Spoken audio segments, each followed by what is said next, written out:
ISF অর্থাৎ Indian secular ফ্রন্টের অধিকার সমাবেশে এক ভক্ত আইএসএফের পতাকার যেমনটা রং ঠিক তেমনটা রং তার সারা শরীরটা সেজে এসেছে, দেখতে পাচ্ছেন এই মুহূর্তে স্ক্রিনে। ছেলেটির বাড়ি হাওড়া আন্দুলে।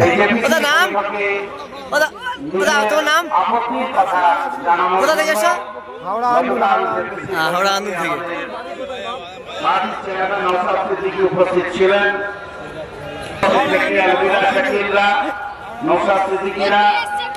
উপস্থিত থেকে তৌহিদ আহমেদ খানেরা উপস্থিত থেকে তারা এই ওয়াকফ বিলের আপত্তি জানিয়েছেন।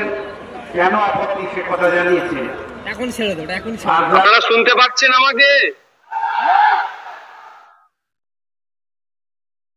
নওশাদ সিদ্দিকী ছাড়া আইএসএফ যে সমাবেশ করে দেখালো, এটা হচ্ছে আমার বড় ভাইদের অনেক দিনের স্বপ্ন। আমি ধন্যবাদ জানাই যারা উপস্থিত হয়েছেন, নেতৃত্ব প্রত্যেককেই, যে আমার বড় ভাইদের স্বপ্নকে আপনারা আজকে সফল করলেন।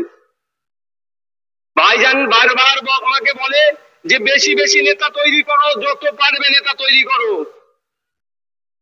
যেটা আপনারা আজকে দেখিয়েন।